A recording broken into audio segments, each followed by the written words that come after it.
Olá, muito boa noite, muita paz a todos nós e que nós possamos, com o coração irmanado, nos elevarmos até as orientações de Jesus e encontrar nessas orientações algum conforto e algum descanso para as nossas almas, né?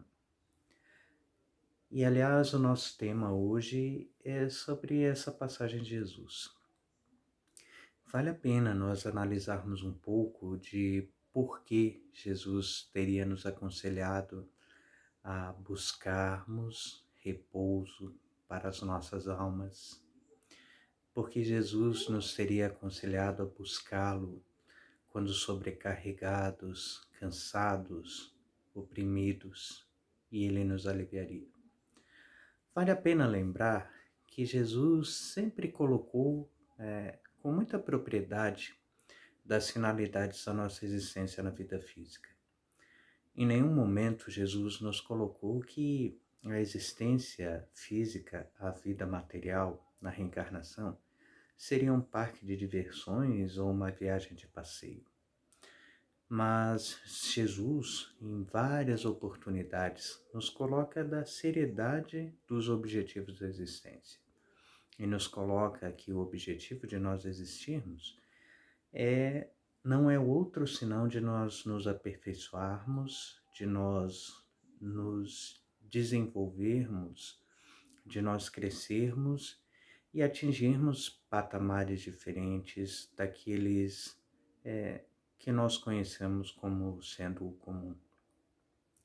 Tanto que em algumas passagens Jesus faz uma diferenciação muito clara entre as coisas do mundo físico e as coisas do mundo moral.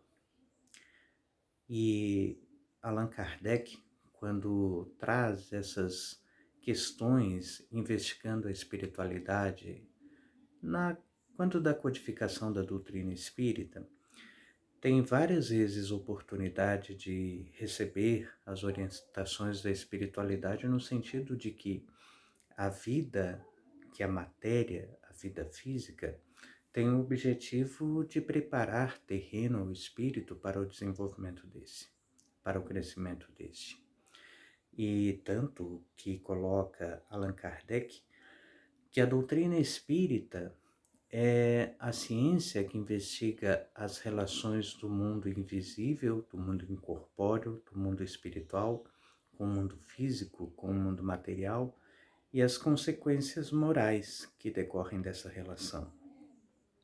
Porque se a matéria é instrumento para o espírito, e se nós mergulhamos em interações com a matéria, em atividades na matéria, e essas interações, essas atividades, são atividades de aprendizado e de trabalho, em toda relação que nós traçamos, há de haver fatalmente algum tipo de consequência.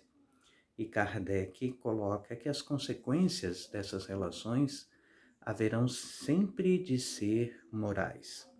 Haverão de dizer sempre respeito ao espírito no que tange a sua moralidade e naquilo que lhe traga oportunidades de crescimento e de desenvolvimento, que lhe traga oportunidades de uma maior ventura, de uma maior felicidade, ou de uma infelicidade, sempre decorrente daquilo que haja encontrado nas suas ações.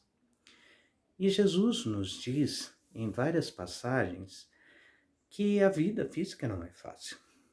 E que na vida nós teríamos muitas angústias, que nós teríamos muitas dificuldades. Em determinada parte do Evangelho, ao conversar ao elevar uma prece a Deus, ele tem a oportunidade de pedir a Deus, falando dos discípulos, que chamava de amigos, que não os livrasse do mundo, mas que os livrasse do mal. E nisso coloca, porque entende Jesus, que o mundo é a grande oportunidade de desenvolvimento para todos nós. a grande oportunidade de crescimento. O mundo com tudo aquilo que esse mundo nos oferece, com todas as oportunidades de aprendizado e com todas as oportunidades de execução, com todas as oportunidades de relacionamento que envolvem as nossas ações de nós para conosco mesmos, de nós para com o mundo, de nós para com todos aqueles que nos cercam. Dentro dessas relações, Jesus nos coloca que o aprendizado acaba por nos trazer uma série de sabores. Acaba por nos trazer uma série de experiências que haverão de trazer, como toda experiência de trabalho, como toda experiência de desenvolvimento, dificuldades. Porque em todo o processo de desenvolvimento, de aprendizado, de conquista, de construção, sempre há uma prerrogativa, que é aquela que diz que nós devemos sair da nossa zona de conforto, que nós devemos buscar o esforço maior, porque sem o esforço, tão somente na nossa zona de conforto, sem maiores trabalhos de nós para conosco mesmo, nós em nada progredimos. E aí, aquela passagem tão expressiva de Jesus, quando nos dizia da necessidade de nós buscarmos a porta estreita, enquanto tantos buscam a porta larga. E Emmanuel, mentor de Chico Xavier, por tantas vezes nos tem oportunidade de falar dessa realidade, de que muitos de nós estamos em um ciclo quase que infindável de idas e vindas nos mesmos processos reencarnatórios. Nós trocamos de família, trocamos de corpos, trocamos de cidades, trocamos de país, trocamos de situações físicas, de saúde, situações econômicas, situações sociais, mas muito pouco temos progredido, porque acabamos entrando sempre nas nossas zonas de conforto e fazemos muito poucos esforços para nos transformar verdadeiramente, porque a maioria de nós não quer realmente o embate consigo mesmo. A maioria de nós não quer realmente a luta consigo mesmo. A maioria de nós não entende o mundo como um campo de luta. Um campo de luta que nos leva a um esforço muito grande no sentido de que nós devemos promover verdadeiros embates, verdadeiros sacrifícios. E nós não falamos aqui de sacrifícios físicos, nós não falamos aqui de sacrifícios financeiros, nós não falamos aqui dos sacrifícios do jejum, que por tanto tempo nós achávamos que nos livrariam e que nos conduziriam a uma sorte maior quando do findar da vida, adentrando a vida espiritual. Esses sacrifícios a que nos convida essa transformação são aqueles sacrifícios das nossas medidas de mundo, os nossos sacrifícios com relação à nossa compreensão daquilo que nós entendemos como sendo verdadeiramente proveitoso para a nossa existência. E muito pouco nós sacrificamos disso.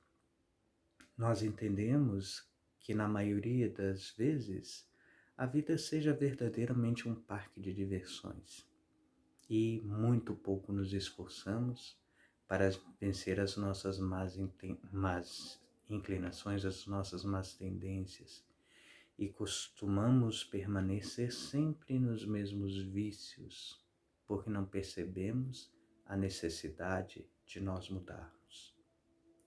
Entrar pela porta estreita dessa forma significa entrar naquela porta, naquele caminho que nos coloca numa situação de muito desconforto e numa situação de profundo esforço para que nós possamos passar por essa porta, passar por esse umbral, por esse portal, por esse estágio, fazendo verdadeiras conquistas, saindo verdadeiramente da nossa zona de conforto, encontrando novos meios, novos métodos, novos objetivos, novos caminhos para a nossa existência.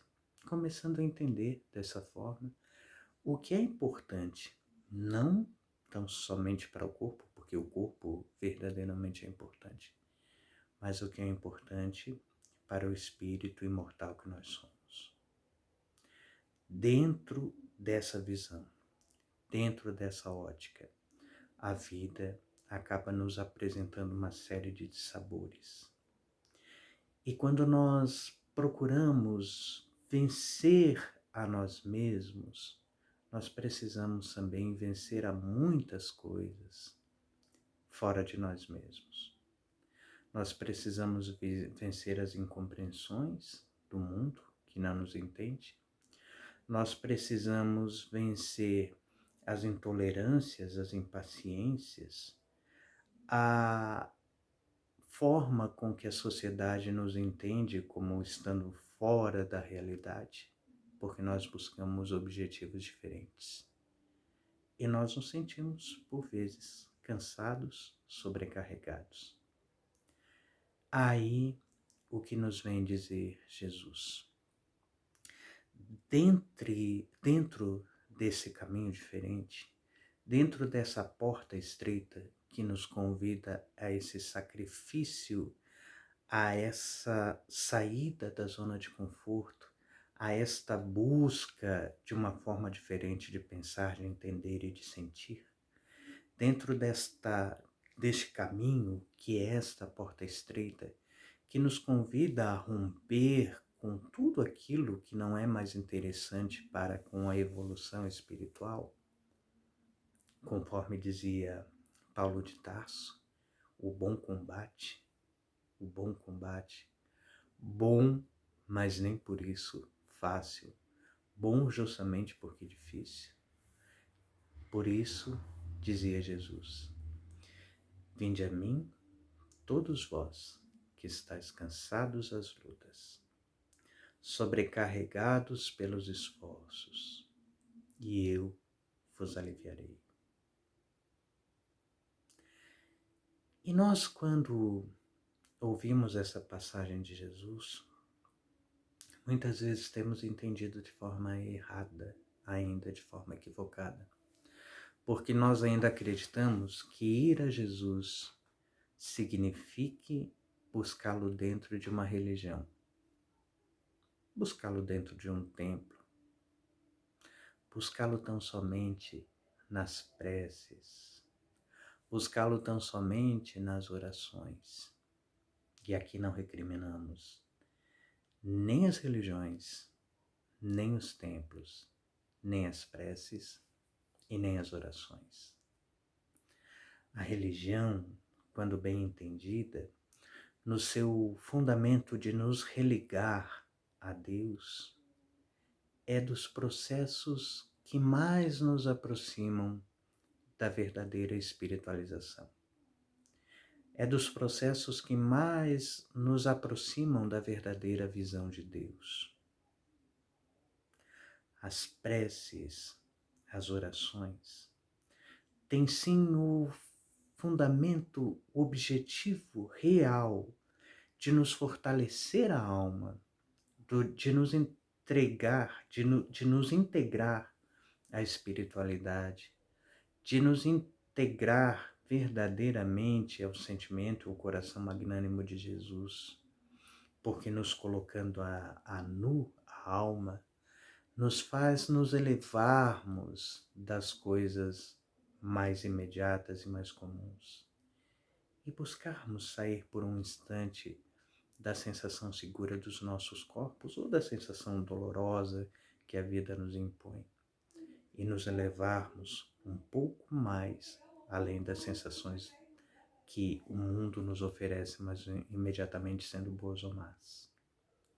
Os templos, enquanto casas, enquanto locais que nos proporcionam a comunhão do pensamento e do sentimento, têm o objetivo também e a finalidade de nos a facilitar essa comunhão, essa elevação. Mas Jesus não está nem nas religiões, Jesus não está nem nos templos, Jesus não está nem nas orações. Estes são caminhos para que nós o encontremos. Mas Jesus está sim em tudo aquilo que o Evangelho representa.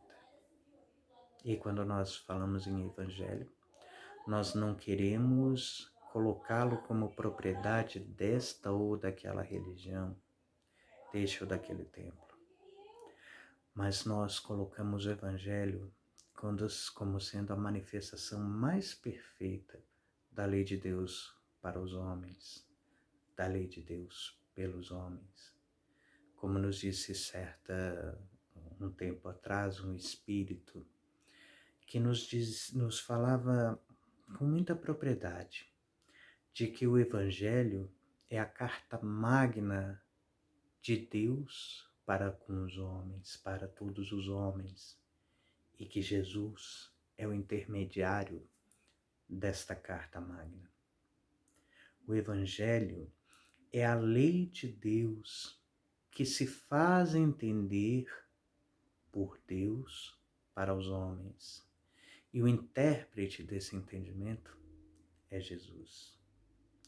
O Evangelho, dessa forma, é aquela lei que nos coloca a forma de conduta na nossa relação com o mundo, em como devemos nos relacionar com o mundo, em como devemos nos relacionar com o nosso próximo, em como devemos nos relacionar com a vida e tudo que a vida nos oferece. Dessa forma, ir a Jesus não pode ser um ato, uma ação que possa ser concretizada tão somente num aspecto tão pequeno, tão curto, tão menor, não por isso insignificante, dessa lei divina.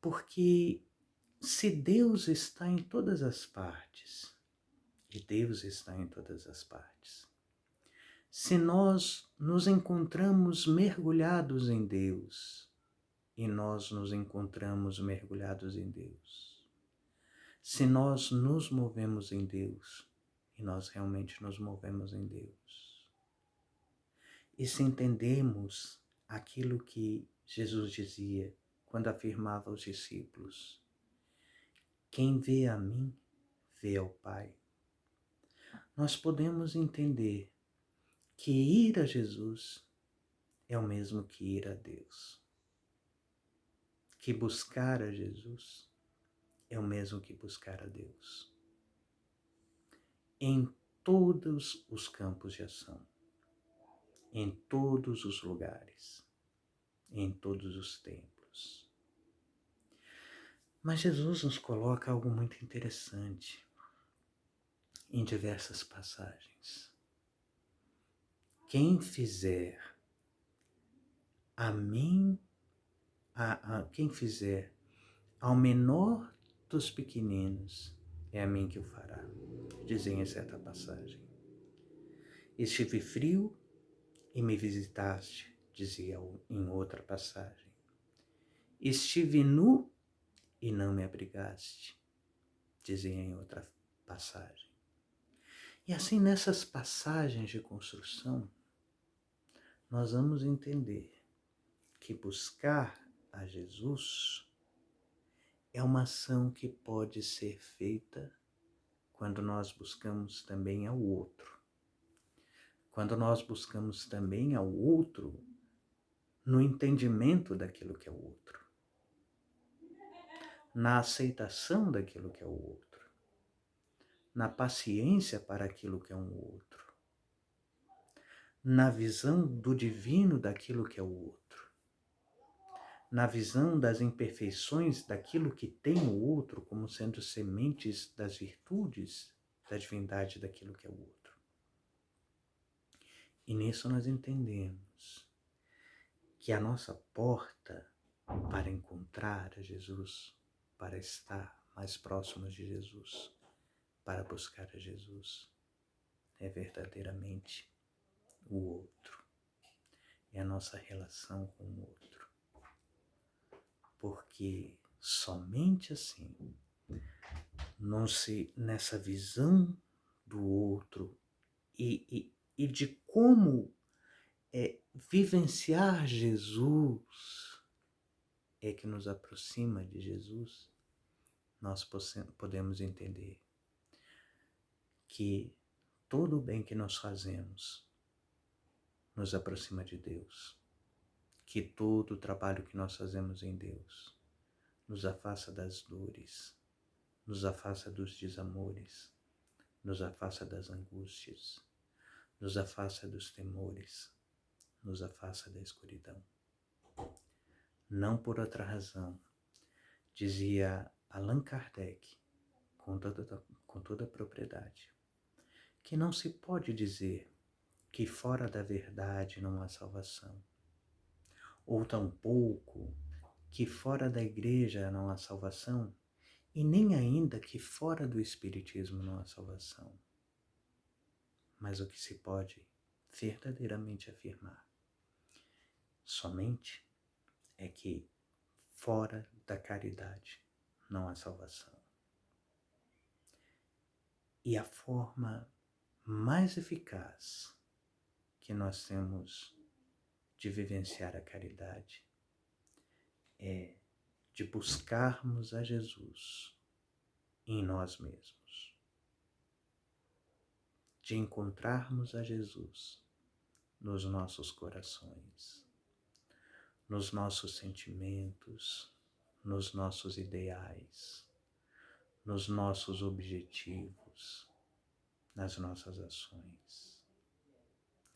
Sempre que nós buscarmos a Jesus em nós mesmos, nós teremos vencido o mundo. No mundo, tereis angústias e dores.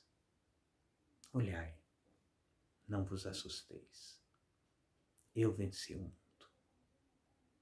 E nós venceremos o mundo quando encontrarmos o Cristo em nós mesmos.